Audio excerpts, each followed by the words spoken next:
All right, ladies and gentlemen, it is a Vikings game day. The Minnesota Vikings travel to Lambeau Field to take on the arch nemesis Green Bay Packers. It's looking to be a fun game. Both teams are hitting some lows right now.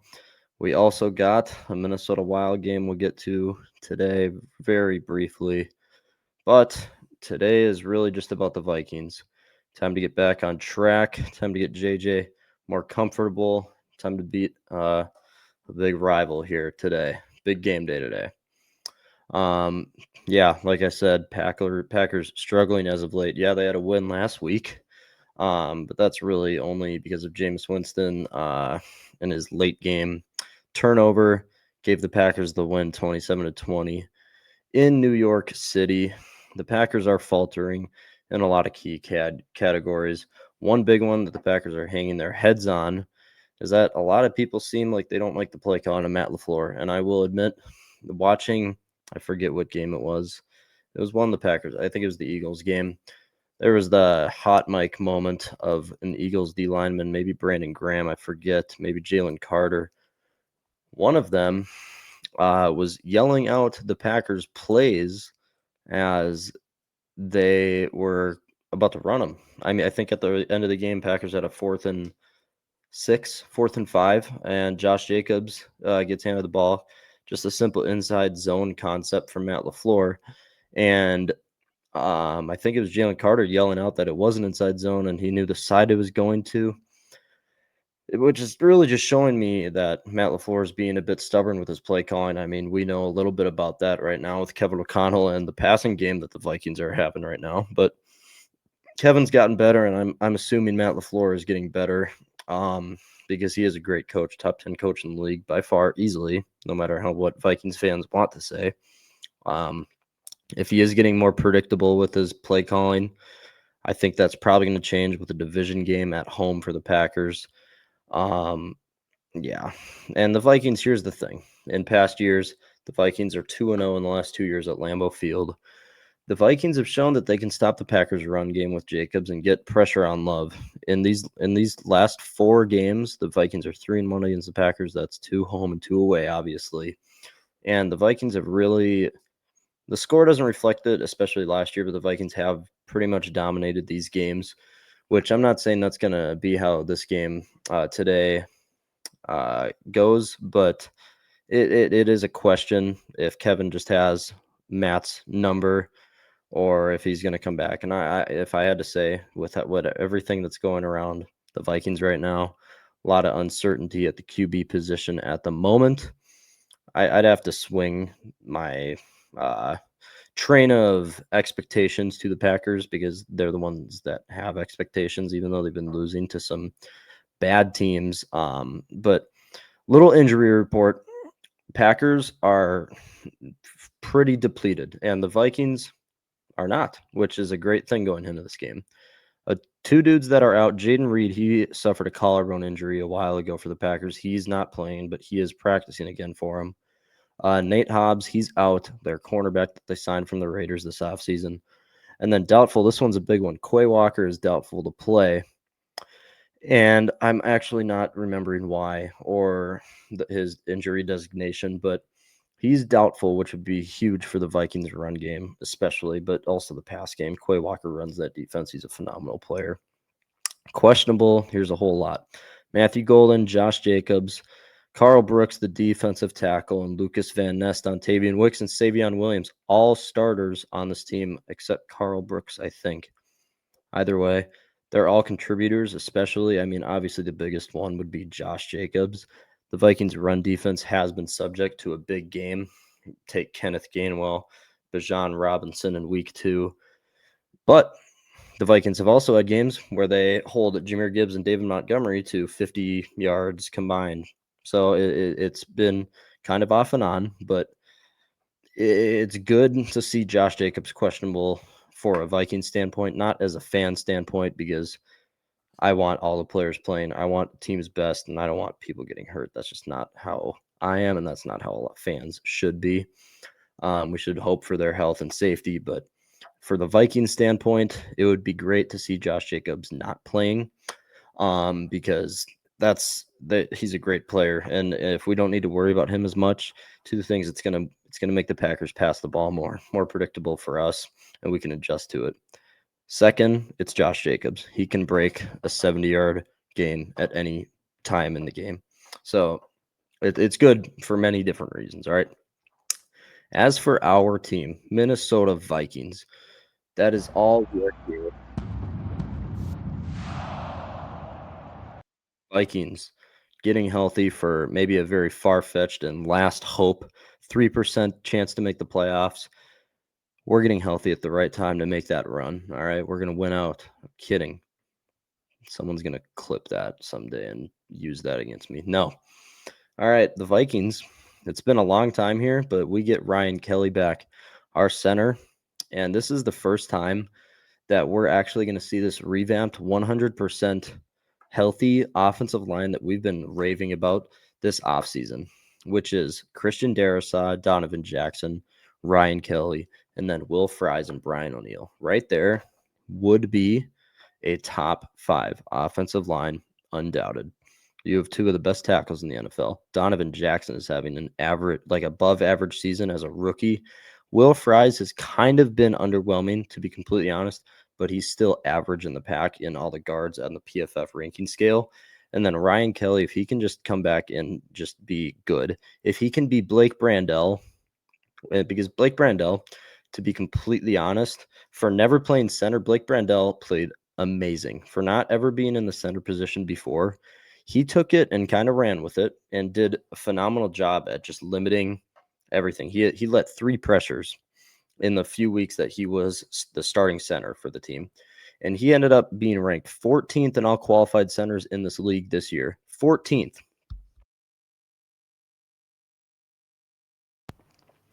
Sorry about that.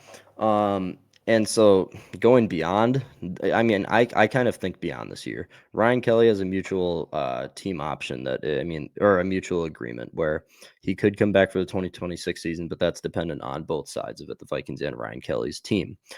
So it wouldn't completely make sense for the Vikings to have Ryan Kelly next year with all these injuries. He is on the older side of things. He definitely is.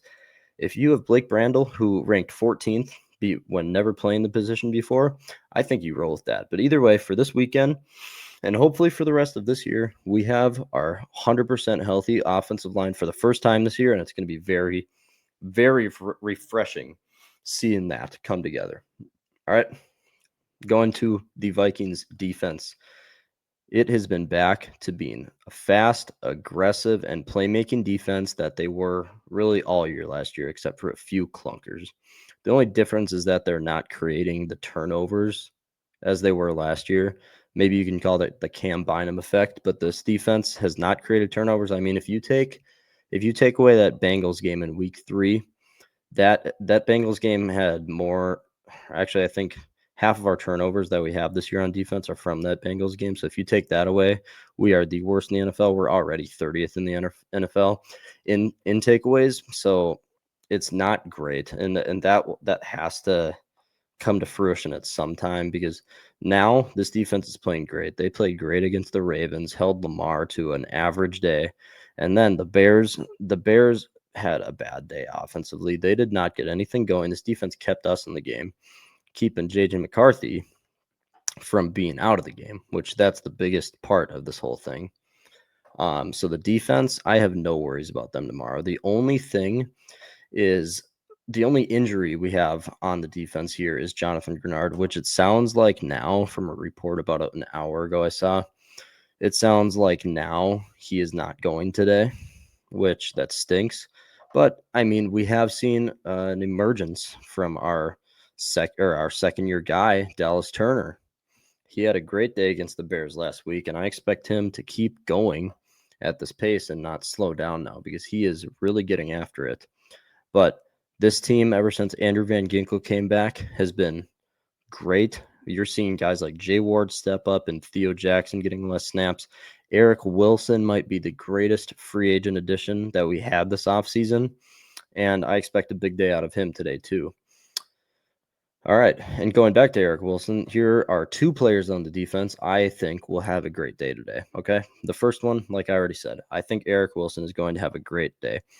It stinks, but really doesn't really stink because having Blake Cashman back, it limits Eric Wilson snaps a little bit because you have to throw in Ivan Pace to stop the run sometimes. Ivan Pace is terrible in coverage. A lot of us know that. But Eric Wilson, he's kind of a great mix of both. He's a great blitzer, he's a great run stopper, and he can play the middle of the field phenomenally.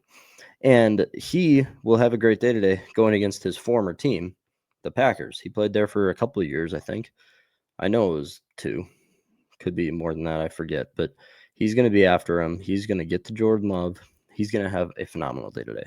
And the great thing about Eric Wilson, he is doing all of this on special teams and on defense. It doesn't matter. Like wherever they put him, he's going to make a play, and he's been showing that all year. Okay. The second guy on the defense I'm confident in tomorrow is Josh Metellus, because if you look a bunch of these Packers games, he always seems to find the ball in these Packers games. He's had a bunch of interceptions. I probably should have done my research better to see how many times he's intercepted Jordan Love, but I know it's 2 or 3 because he had 2 last year. And he had 1 the year before on that 40-yard throw from their Packers' own 10-yard line, and he almost returned it. He finds the ball against Jordan, and also this year he doesn't have an interception. He has yet to make like a big splash play this year in really any of the games. So I think it's his time. I think this is the perfect game to do it. Get to Jordan Love, make him throw some arid passes, and I think the Vikings. I think Josh Metellus and Eric Wilson will be a part of the main reason why the Vikings are in this game for sure. One thing I want from both offense and defense, we're going to start with the offense. Okay. On offense, I would say get the run game going as much as you can, just like the Bears game last week. And that still stays true. And a lot of people would say that's going to determine if we can stay with them and win, which you could be completely right. But I think this comes down to, I think the number one thing I want to see is, because guess what? It's the NFL. You need to pass the ball. You're going to, you need to, you're going to get into situations where you need to pass the ball downfield. The biggest thing I need to see is simple. It's pretty simple. It's just a clean pocket for our rookie quarterback. Okay. That's the only thing I want here. With our offensive linemen being 100% for this game, we get Ryan Kelly back and we get the other 4 starters. Christian Darrisaw is playing out of his mind now. He's going great off of that knee injury from last year. I need to see a clean pocket for JJ, because a lot of these throws that are coming up short, he doesn't have the leg room to step into it, to step up in the pocket for that matter. He is pushed to the side, and a lot of this is JJ's pocket awareness. He's been in the NFL for 5 games, and he doesn't really get this yet, and he hasn't perfected it, which that is completely fine. He's going to get used to it. But for this game specifically, I get Micah Parsons. I get Rashawn Gary. It doesn't matter when you pour so much money and you pour your top draft pick into an offensive line like this, and you already had, I think, arguably the best tackle duo in the NFL. You need to produce, and this is the game you produce it with against a scary D line like the Packers have. Micah Parsons, Rashawn Gary, Lucas Van Ness is questionable, but he's having a good year. This is the game you need to put it all together and let JJ get the ball downfield. And as much as I would like to see the run game established in the first half, as much as I want to see that, I want to see passing plays, and I want KO to have a nice mix of checkdowns, of getting it in short yardage throws. Okay, so complete a few. And the other weeks, last week and the Ravens week, I was saying I don't want him hunting downfield, especially in the Ravens game when they went for it on 3rd and 1 and he threw that interception. I don't want that, but this game I would actually allow it because I want to see where this offensive line is. I'm not saying throw the ball 35, 40 times. Sit him at a good 25 to 28 passes But if you are going to call, because it's Kevin O'Connell, this is how he runs his offense, unless he actually shows an apparent change in the next few games, which I don't think he will. And he's really said he won't because he keeps saying in his press conferences, his system does work. It's going to work. This is the NFL. You have to pass the ball. He's going to throw the ball downfield. The main thing is just give him a clean pocket. Number of times he just can't step into his throws, and he can't make accurate throws when he's being engulfed by an entire defensive line. But some of that is still on JJ. So I want to see what JJ can do with some perfect pockets. And with this O-line, that should not be a difficult task. All right.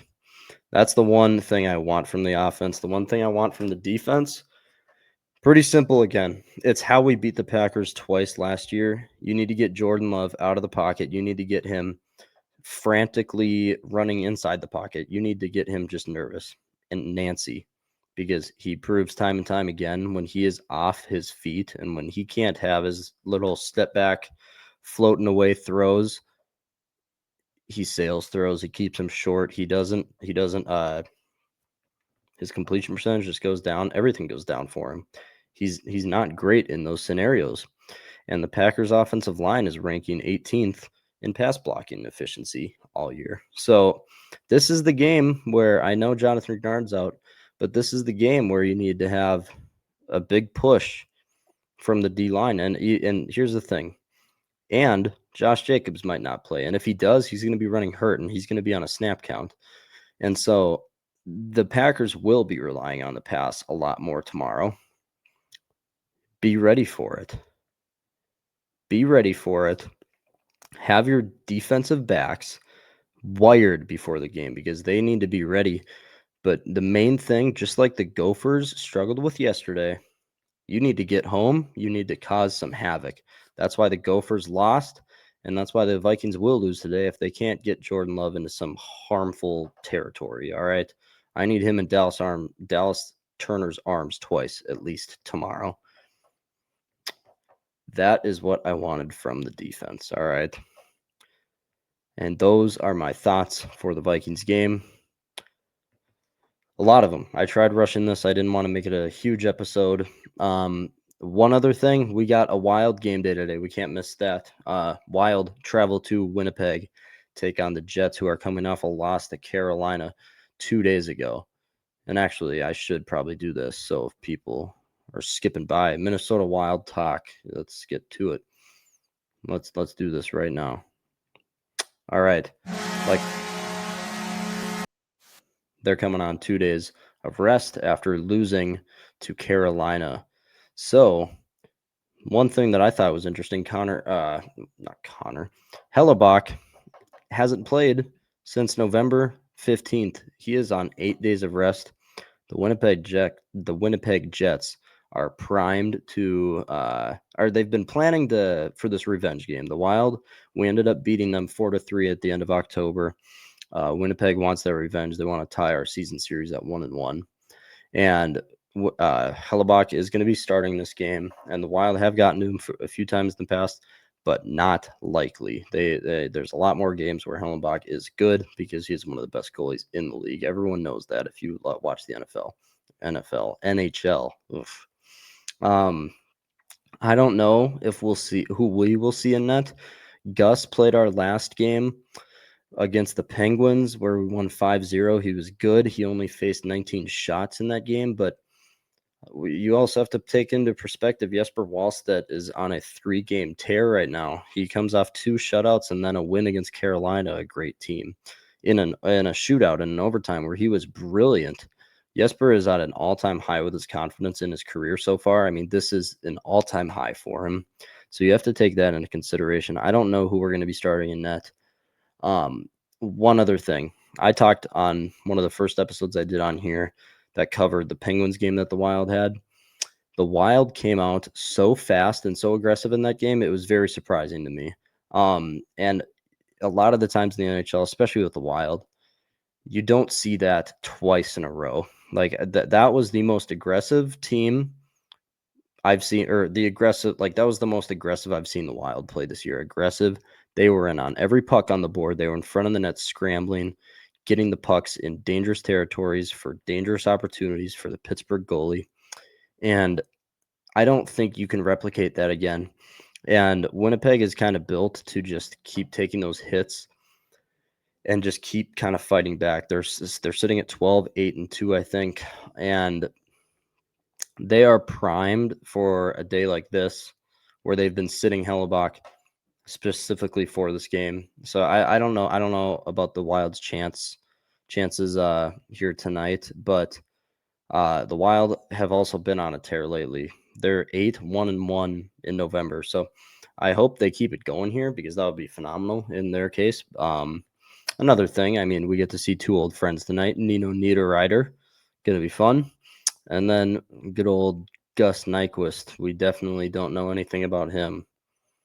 If anyone's really questioning what I'm saying, he was responsible for a very costly offsides in the playoffs last year that may have led to the demise of our entire series against Vegas. We're not going to talk about that, though, because co-host Trevor and I have mourned too much about that still to this day. Talk about it a lot. Yeah. All right. Time for my predictions. I am literally 0-3 in predicting our games here. I predicted the Wolves and Wild game wrong the other night. I predicted the Gophers game wrong. I'm going to revenge myself here. Wild. It would be very hard to pick against the Wild with how everything is going around right now for them in this month. I don't know if they can replicate how they were last night, or not last night, against the Penguins the other night. I think the Jets come kind of take it to us, and I think the Jets are going to win 3-1, and even this season series with the Wild at 1-1. So I take the Wild for a loss against Winnipeg in Winnipeg. All right, I know it might just make people mad, but I have to do what my gut says here. All right, Vikings game. This is a big one right here. Going to Lambeau. This is, I mean, the chances for the playoffs are already super slim. You're 2-1 in the division, and you've had the Packers number for a few years now. And that's the difficult thing is you've had their number. It's got to end at some point, and the Packers have the team this year. They have a great team, but they can't put it together for whatever reason. And now they are injury riddled really everywhere. The last 2 weeks, I know it's not on the show because we just started the show. I picked the Vikings to beat the Ravens. That did not happen. I picked the Bears to win and beat the Vikings, which that did happen, which puts me at 5-5 for my picks this year, which obviously not great. I thought I'd just share that. But here we go. I think this is going to shock some people, but I genuinely think J.J. McCarthy is going to have a good day. I'm not going to say great. I'm not going to say amazing. I think he's going to have a good day. A lot of Packers stuff going on between injuries. They've just not been good the past 3 games at all. 2 losses, 2 very ugly and bad losses, and then a barely scratch by 2-8 Giants win. So I think JJ is going to walk into Lambeau Field for the first time and do just enough to win this game for the Vikings. The main catalyst being our defense. I think the defense is going to come to play fully healthy, except for Gernard. They're going to force 2 turnovers on the Packers offense, and it is going to be, I think, a lower scoring game. I don't see, because here's the thing. I don't see the Vikings offense blowing any records here or shattering any records for points scored at all. I don't think anyone could predict that based on how it's been. And you can't, I mean, maybe JJ taps into his alter ego or whatever, 9, and he throws for 4 touchdowns, but that won't happen. And I don't see it happening. I got the Vikings winning this game 23-17. Book it. The Vikings defense is going to cause problems for Jordan Love, just like they have. And JJ is going to do just enough. And I think that is completely it. But hey, we got a Vikings win. That's all. All right. That's all for the Twin Cities Sports Talk. I'm Bruce Kramer. We recommend our podcast listeners on Spotify and check out our Instagram account. Have a wonderful Vikings game day, ladies and gentlemen. Peace out.